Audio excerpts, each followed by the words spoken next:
Hello, Internet. Welcome to another Wednesday serial. Today I'm talking my DC books from the shipment I got, I guess. I don't know. um, First up is Birds of Prey. This has been magic. Uh, I don't think I've actually talked about this book anywhere since it started coming out. And for me, this is a big deal. Anybody who's been listening for a while is probably tired of hearing this, but when I was a wee younger and a wee bit poorer, I limited myself to more or less two books a month, and Birds of Prey was one of them. And this was during some of the long Gail Simone tenure on the book.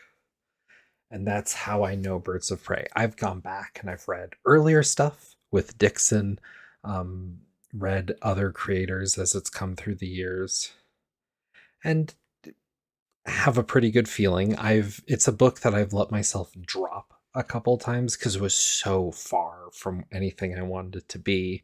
It was actually really easy to do. And when new runs would come, I'd try, and some were okay, some weren't, but nothing quite ever hit that level. And what's really cool right now with DC is that I don't feel like this is trying to be Gail Simone's Birds of Prey, but what it's doing is hitting something that Birds of Prey was really good at its best, and it's making it stand out. Because I've heard a lot of people talking about this book, not just myself, obviously, because like I said, I hadn't even been talking about it, but um there's arcs, and they are different stories, sometimes pulling in different characters, but kind of having a baseline of different, female led DC characters, and just kind of going for it and just telling different stories that are relatively tight, aren't tied to big cosmic events or whatnot, might have some mysticism in it, might not, and that's fine. But that's it. That's it. It's just trying to tell some good stories with some cool characters and kind of staying in the relative lanes. Turns out that feels fresh and new right now, given where DC's been for years. And I think that's really telling that someone just trying to do what comics really used to be all about, it feels like a standout now. And I don't want to say that to detract. The art team is doing something that is very comic book for comic book lovers and stuff. Kelly Thompson is doing a hell of a job. These wouldn't sing if the stories weren't tight, the dialogue wasn't there, and it didn't feel right. She's absolutely knocking it out of the park. I was excited when it was announced and kind of the direction I saw her going for, but I was worried it was going to get hampered. And right now, my worry is that this book's going to get sidetracked with some big DC nonsense. And every month that doesn't happen is a win, is how it feels right now. And I wish DC would take a page from this to say, look, we need to return back to basics and not make a big thing about it. Just tell stories. They don't all have to reveal some deeper truth about the characters. They don't all have to be personally motivated. And the first one here was Black Canary saving Sin from the Wonder Woman people, the Amazons, and other tangents that happen along the way. But that's like a disagreement that they get over and move past. It's not some death of the family or something like that. I don't know. In the second story is much more in a certain vein, and it hasn't concluded yet, so I don't want to say too much. But it's only two parts, and having the breath to do that in and of itself feels bold in today's comic market, where it should just be the norm. Comics were better when this was normal. So Birds of Prey has been really great to come back to. It's personally really relieving to see after, frankly, decades of that book not being where it should be. And Yeah, excited. Um, Next is Green Arrow. This is the opposite of Birds of Prey in nearly every way. And for that, it sucks. We went from one weird mystical status quo of Oliver Queen to having one freaking issue of just Green Arrow kind of back on track, but just kind of breathing from where all that was. And now we're back onto some weird multiversal something involving the suicide. It's not where that should be. It's trying to establish a new status quo.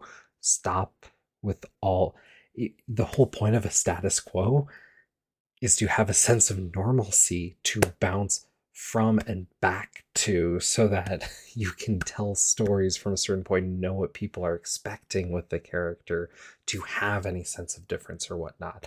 That's part of what makes people being fans of a character mean. And when you do stuff like this, it gets really easy to drop all your books. I mean, I say that as a reader trying to read and enjoy these things, but I mean, the sales numbers are there too. Stop doing that. People don't respond well to it. Makes it all too easy to jump off.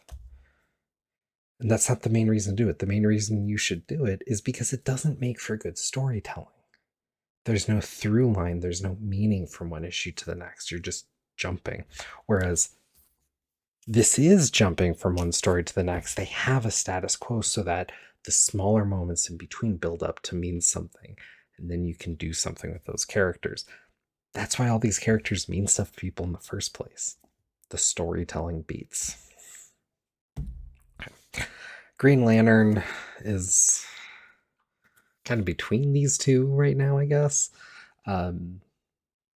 Hal is a Green Lantern, but now there's kind of like a United Federation Green Lantern stuff, but he's kind of on the police sector, I guess. I know they talked about a bit about this in some of the earlier issues, but this feels really out of left field and weird, and I don't think we ever got the full breakdown, and I feel like we need a Wikipedia to explain it, and I don't want that. It's just bad. Geoff Johns did all this stuff to set up this great new status quo for Green Lanterns, and it hung around for a few years after. Now it's gone. Why? For this? Why? I don't know. It's lame. Don't like it. I'm gonna keep with the book for now because it's building somewhere, and I'm kind of interested. Like that feels like the better half of the book, and I'm interested to see where that goes. But, eh. Um, and then Superman, which has been a darn tootin' good book through this whole time. There's this weird plot with Red Kryptonite that one of the new villains implemented, but kind of spoilers, but also completely predictably, this was an old Lex Luthor plan, and seeing where that's going to fall out is really interesting. I don't know. This really plays at this idea of Lex trying to reform a bit more because this is so a typical arc for kind of the anti-hero coming around or something whatnot. It's playing it a bit straight, which is what this story needs to make that work. I don't think you can do something between Lex and Superman that if you try to subvert the story in a way that defeats the point of telling it in the first place, right? You have to tell it straight. So I'm interested to see where this goes. I am worried about this book right now because it's entering into a Superman level event. And as event books go in comics, usually if it's like a line wide thing, like line wide as in like Superman books are doing this for a few months, those tend to be pretty all right. But if it starts to be the entire DC universe, those tend to suck. We've had that pushed with stuff like X-Men, but with X-Men being 10 books anyways, that a month, that makes sense. But when you have 3 books around a central character or a few, and they want to tell a cohesive story to make a bigger deal, that can work because there's usually so many pieces. But we've also seen Gang War recently with Spider-Man, and that didn't work. So it's not like it's a hard and fast rule for any of the stuff, and I'm really worried, especially because Jason Aaron is doing one of the books, and I don't I don't have a lot of faith in him as a creator at this point. So we'll see. Hopefully I'm wrong. Yeah, that's my thoughts about DC books at the moment. Very likely that I'll have less to say on DC coming up, which I'm becoming more and more hyper aware that I am becoming more and more a Marvel zombie. I don't love it, but I also know where I want to buy my monthly comics. I'm realizing more and more when it comes to DC and Marvel, that is where I would buy monthlies. But if it's almost any other kind of comic, sans Turtles, obviously, um, I'm much happier waiting for the trade. I enjoy it so much more. So I am reading other stuff, but it's not in these piles where I talk about it contextually like this. I talked about it in another video, but I'm still working through a ton of other comics. And a lot of that is Marvel too, but a lot of it is like Madman, or I just got the itch to read Preacher again. That's on there, but that's not new. Powers, I've never read through. That's something I collected a lot of recently, or I just got a nice bound edition of Echo. That'd be worth reading.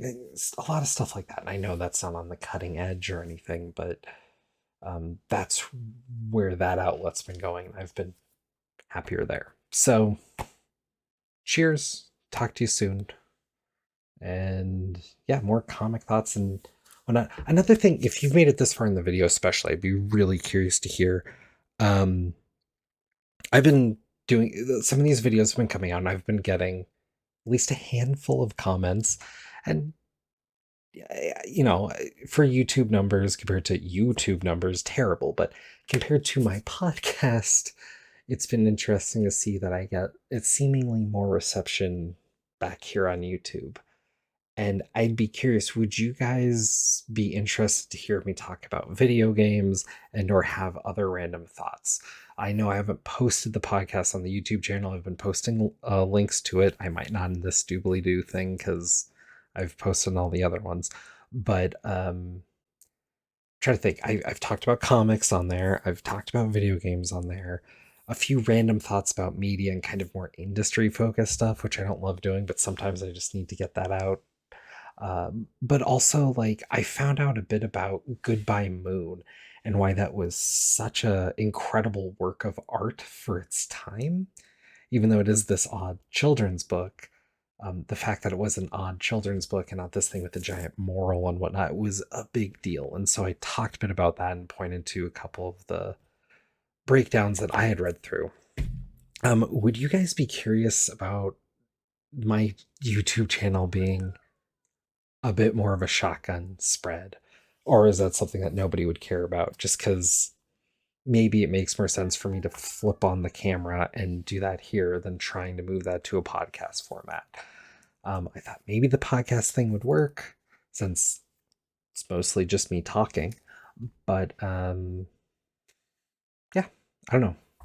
Thoughts, questions, whatever, please interact with me. That's why I'm here. I'm a lonely, lonely soul, and I would love any input. At innuendo may be intended. Who cares? All right. Bye.